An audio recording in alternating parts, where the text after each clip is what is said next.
London, 1840. A steaming cup of tea rests on the lace tablecloth.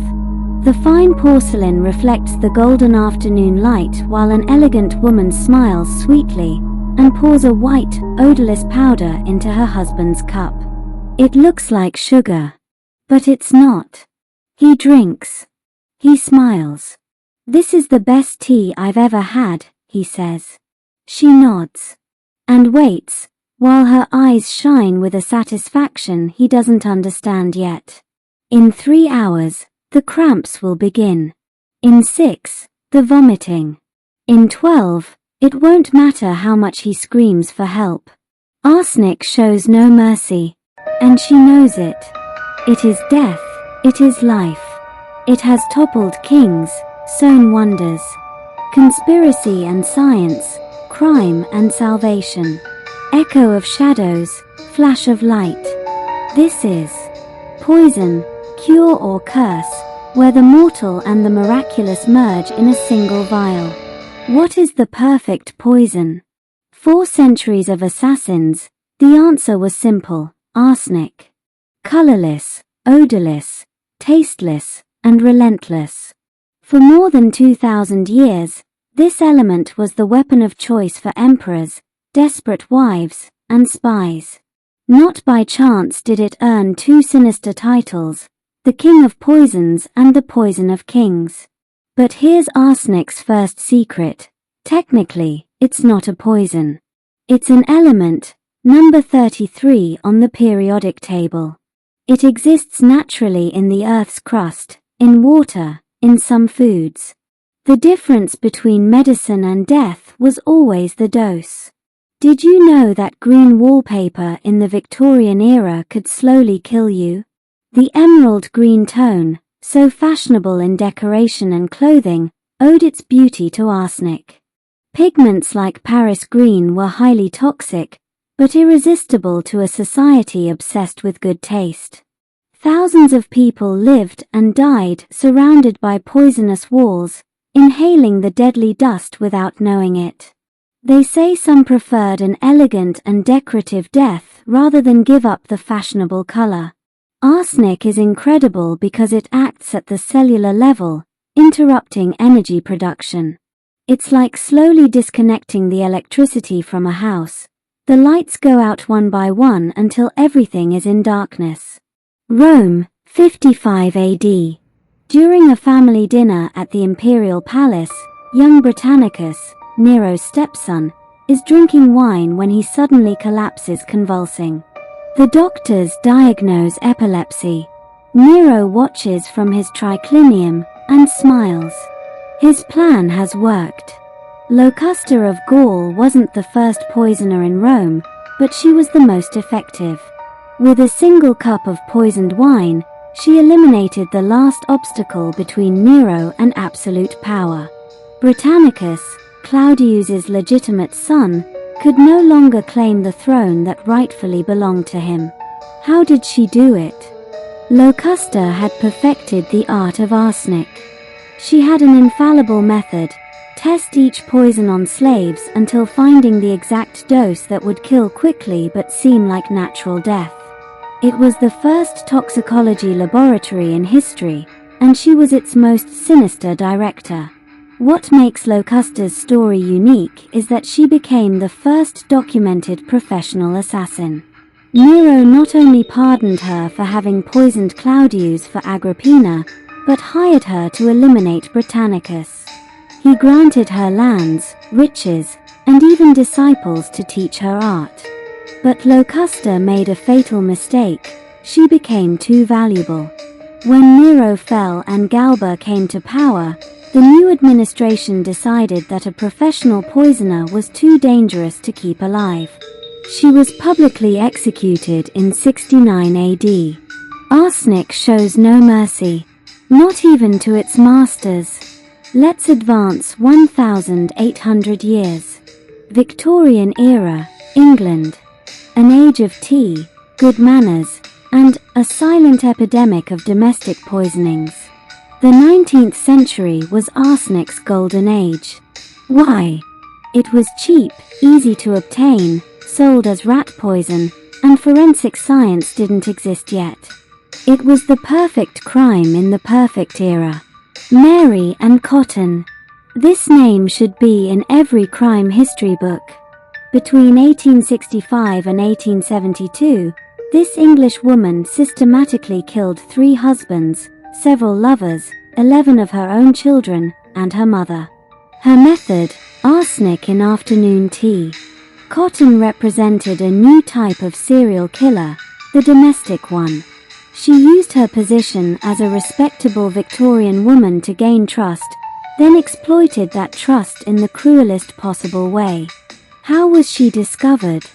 Pure arrogance. When her last stepson became ill, she told a neighbor, "He won't live long, he's already half dead." The boy died 3 days later. The neighbor suspected and reported the case. Curious and chilling fact: Mary Ann Cotton was so efficient that she collected life insurance on 20 different victims. She turned murder into a family business. Her unwritten motto: poison with love, collect with efficiency. But here comes the comic and macabre part. During her trial, she became so famous they sold photographs of her as souvenirs. She was like a Victorian crime celebrity. People lined up to buy portraits of the Durham poisoner as if she were a movie star. The autopsy revealed enough arsenic in the boy's stomach to kill 3 adults. 1836. James Marsh, an English chemist, is frustrated. He knows a man was poisoned with arsenic, but he can't prove it in court. Existing methods are unreliable. So he decides to create a new one, and changes crime history forever. The Marsh test was revolutionary. For the first time in history, arsenic could be detected with scientific precision, even in microscopic quantities. The invisible poison became visible. The first case where it was used was immediate. Marie Lafarge, a French woman accused of poisoning her husband. The Marsh test demonstrated arsenic in his body. She was sentenced to life imprisonment. The Marsh test represented the birth of modern forensic toxicology. Suddenly, murderers could no longer depend on arsenic's invisibility. Science had become smarter than crime. But here's the interesting twist. Years later, some scientists suggested that Marie Lafarge might have been innocent. The arsenic could have come from medicines she took to treat an illness. The same test that revolutionized justice also demonstrated how complex it can be to determine guilt. You might think that with the advance of science, arsenic disappeared as a murder weapon. You're wrong. 2023, Colorado. A dentist is preparing his wife's morning protein shake when he adds an ingredient that doesn't appear in any fitness diet: arsenic bought on Amazon. James Craig thought he had found the perfect crime of the digital era. Angela Craig began feeling strangely ill after her smoothies.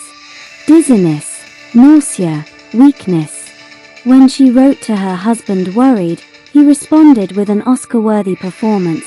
"Just for the record, I didn't drug you. Though I'm super worried." How was he discovered?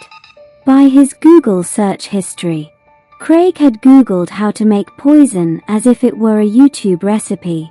As if there existed a channel called Deadly Cooking with Chef Assassin with step-by-step tutorials and 5-star reviews. Why do they keep using arsenic in the 21st century? Because it works. And because many doctors, accustomed to more common diagnoses, don't immediately suspect poisoning. Modern arsenic is more dangerous in some aspects.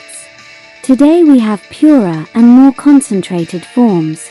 An amount the size of an aspirin can be lethal, and initial symptoms continue to be confused with common gastroenteritis. But we also have better defenses, more precise blood tests, emergency medical protocols, and a deep understanding of how arsenic acts in the body. Here's arsenic's most interesting paradox: the same element that killed thousands also saved lives. For more than 300 years, Arsenic was the primary treatment against syphilis. In controlled doses, this poison could cure an infection that, without intervention, was deadly. Doctors literally used poison as medicine. It's believed, for example, that Napoleon Bonaparte consumed it in small quantities. Curiously, that prolonged exposure could explain some of the strange symptoms he presented in his final years. Even today, arsenic compounds are used to treat certain types of leukemia. The difference remains the same as always: the dose. Arsenic reveals an essential truth in toxicology: there are no harmless or lethal substances in themselves, only adequate or fatal doses. Water can kill you if you drink too much, and arsenic can cure you if you use the right amount. And so we conclude our journey through arsenic's history. From Rome's golden cups to modern laboratories, this element has been a silent witness to our darkest ambitions and our brightest advances. Arsenic teaches us something disturbing: that the invisible can be devastating. That the line between cure and punishment is as thin as the edge of a cup. And that sometimes, the greatest danger is not what we see, but what we let pass by not looking twice. The next time you see a white powder dissolving in a cup of tea, remember, history is full of seemingly innocent moments that changed everything. And arsenic, the invisible king of poisons, remains among us, waiting. Is there anything more terrifying than an enemy you can't see, smell, or taste? Only one thing: that this enemy could be in the hands of someone you trust. In the next episode, we'll explore a fascinating story: how the poisonous saliva of the Gila monster, one of the most feared lizards of the desert, became Ozempic, the medication that's revolutionizing diabetes treatment and obsessing Hollywood. We'll discover how a reptile's venom transformed into the most coveted cure of the 21st century. If you liked this episode, subscribe and share it. Give it a like and leave your comment. And remember, in the world of poisons, knowledge can be the difference between life and death. Poison, Cure or Perdition is a production by Francisco Martinez. Thanks for listening. Until the next poison.